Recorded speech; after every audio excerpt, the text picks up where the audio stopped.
Chapitre 9. Télémaque, un fils malheureux. L'aurore se lève et va porter la lumière au monde. À Ithaque, le divin Télémaque, fils d'Ulysse et de Pénélope, est accablé de tristesse. Chaque matin, il espère le retour de son père parti depuis 20 ans. Chaque soir, il s'endort déçu et rongé par l'angoisse. Ah, si Ulysse pouvait revenir, chasser tous les prétendants, ces hommes qui espèrent épouser sa mère et régner sur Ithaque. Il se rend dans la grande salle du palais, tête basse, perdu dans ses pensées. C'est là que prennent place chaque jour les fiers prétendants. Ils s'assoient sur les sièges. Des héros viennent leur verser de l'eau sur les mains. Des servantes entassent le pain dans les corbeilles. Les jeunes gens remplissent les cratères jusqu'au bord et tendent les mains vers les plats qu'on leur a servis. Mais voilà qu'un étranger se présente à la porte du palais. C'est Athéna, à l'œil étincelant, qui a pris l'apparence d'un suppliant. Télémaque s'approche, lui saisit la main droite et la déchargeant de sa lance de bronze lui adresse ces paroles. Salut étranger, et bienvenue chez nous. Mange d'abord, après tu nous diras ce qui t'amène. Il dit et le conduit à l'intérieur de la demeure. L'étranger, étonné, lui demande alors les raisons de ce festin, et qui sont ces invités qui dépassent toute mesure. Le sage Télémaque lui fait cette réponse. Cette maison a été autrefois riche et bien tenue. C'était au temps où Ulysse vivait dans son pays. Mais les dieux malveillants en ont fait le plus invisible des hommes. Sa mort me causerait moins de chagrin si je savais qu'il avait péri avec ses gens à Troie. Une fois la guerre finie, il aurait eu sa tombe. Quelle gloire éclatante il aurait léguée à son fils. Mais il a disparu. Il s'est envolé sans laisser de traces. Il ne m'a laissé que les pleurs et les sanglots. Et les dieux m'ont préparé d'autres souffrances. Tous les chefs qui règnent sur nos îles et tous les roitelets d'Ithaque, nous tous courtisent ma mère et ruinent ma maison. Elle n'ose ni refuser ses noces, qui lui sont odieuses, ni mettre un terme à leur arrogance. En attendant, ils dévorent mes biens, et bientôt c'est mon corps qu'ils déchireront. Alors, indigné, l'étranger lui répond. Ah. Si Ulysse était là, il abattrait son bras sur ces insolents. Écoute la prédiction que m'inspirent les dieux, et qui s'accomplira.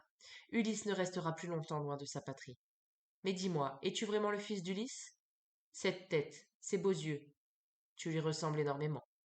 Nous nous sommes beaucoup fréquentés avant qu'il ne s'embarque pour Troie avec les chefs d'Argos. Depuis ce jour-là, nous ne nous sommes plus jamais revus. Alors le sage Télémaque le regarde et dit. Cher hôte, je vais te répondre et ne rien te cacher. Ma mère dit que je suis bien son fils, mais moi, je n'en sais rien. Comment un enfant tout seul pourrait-il reconnaître son père? Je préférerais me savoir le fils heureux d'un homme qui pourrait vieillir dans son propre domaine. Mais on dit que mon père est le plus malheureux des hommes. Voilà, puisque tu veux savoir. Il te faut t'informer sur ton père, lui répond l'étranger.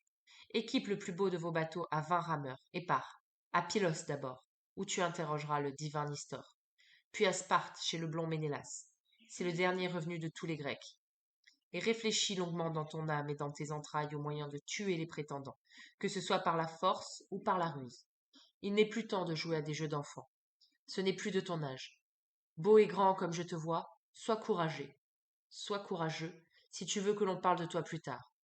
Mais je dois m'en aller, mon équipage m'attend. Le sage Télémaque le regarde et dit. Je sens que tu me parles, cher hôte, comme un père à son fils, et je n'oublierai rien de ce que tu m'as dit. Mais reste maintenant malgré ton impatience.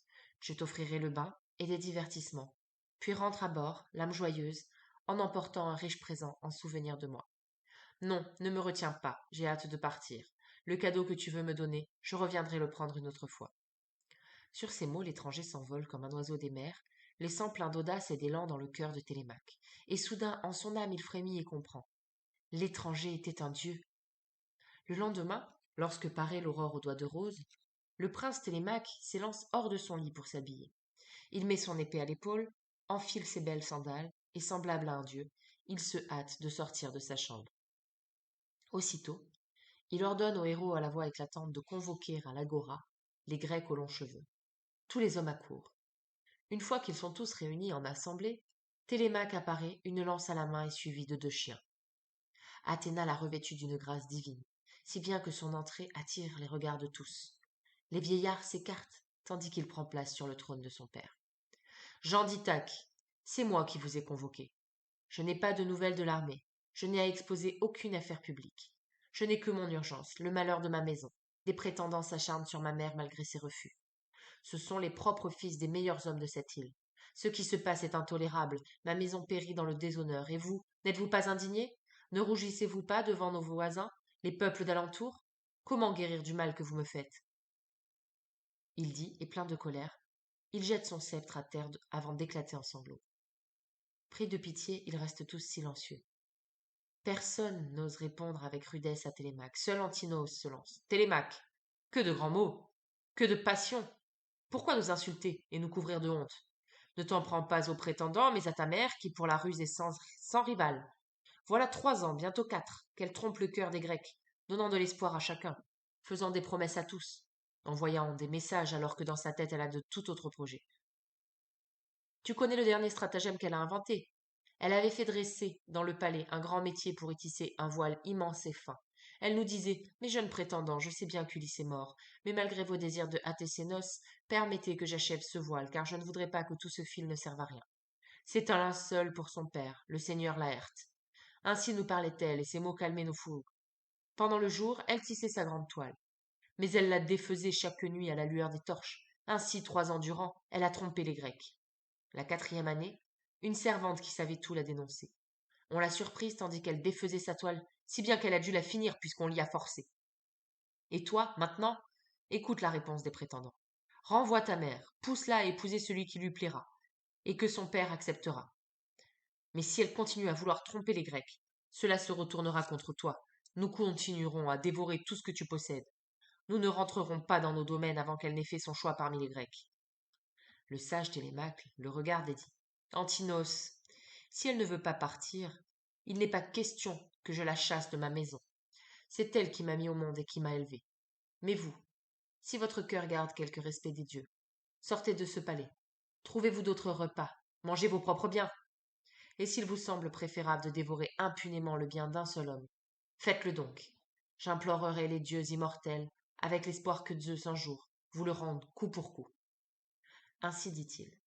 Alors Zeus, à la voix puissante, lui envoie 2 aigles du haut d'une montagne. Portés par le vent, ils planent côte à côte, les ailes déployées, volant jusqu'à l'agora bruyante. Puis ils se mettent à tournoyer, battant des ailes et jetant sur la foule des regards qui semblent annoncer la mort. Et de leurs serres, ils se griffent à la face et au cou avant de s'en aller, à droite, au-dessus de la ville. Tout le monde suit des yeux le terrible présage. Chacun se demande quelle en sera la suite. Alors le vieux Alyters, fils de Mastor, prend la parole. Il est le meilleur parmi les hommes de son âge pour interpréter le vol des oiseaux. Jean d'Ithaque, écoutez ce que j'ai à vous dire. Mais c'est aux prétendants surtout que je m'adresse, car c'est sur eux que va s'abattre un grand malheur. Ulysse ne restera plus bien longtemps séparé des siens. Déjà, je ne sais où, près d'ici, il prépare la mort de ses ennemis, et nous aussi, Jean d'Ithaque, nous allons en pâtir. Avant qu'il ne soit trop tard, essayons de calmer les dieux. Je m'y connais, je ne suis pas un novice, je l'affirme bien haut. Tout est en train de s'accomplir. Eurymaque, un des chefs des prétendants, prend la parole. Vieillard, rentre chez toi. Va faire tes prédictions à tes enfants. Pense bien au mal qui peut leur arriver. Moi aussi je sais prédire et 100 fois mieux que toi. On voit passer beaucoup d'oiseaux sous les feux du soleil, mais tous ne sont pas des présages.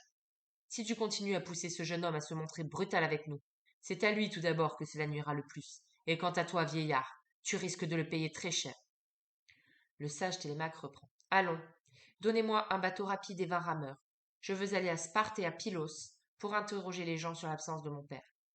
Mais les prétendants se moquent de lui, l'insultent. Il est trop jeune, trop fragile, et ils refusent de lui donner un bateau. Humilié, Télémaque descend seul sur la grève au bord de la mer et il implore Athéna. Celle-ci, sous les traits de Mentor, l'aide à trouver un bateau. Puis elle embarque à ses côtés. Télémaque, bravant les prétendants, part à la recherche de son père. Pendant ce temps, on prépare le festin au palais. Les prétendants jouent au lancer de disques et au javelot devant la grande salle d'Ulysse. Antinoos et Eurymaque, les 2 chefs de prétendants, sont assis côte à côte. Alors survient Noémon, qui s'approche et leur dit Antinoos, sais-tu quand Télémaque doit revenir de Pylos? Il est parti avec mon bateau, et j'en ai besoin pour aller dans la vaste Élide. Il l'écoute stupéfait. Il croyait Télémaque au champ, auprès de ses troupeaux, ou chez le porcher. Alors Antinos lui dit Quand est-il parti? Qui l'accompagnait? Noémon lui répond C'est moi qui lui ai prêté mon bateau. Les jeunes qui sont avec lui sont les meilleurs d'entre nous. J'ai vu que Mentor s'embarquait avec eux, tout pareil à un dieu.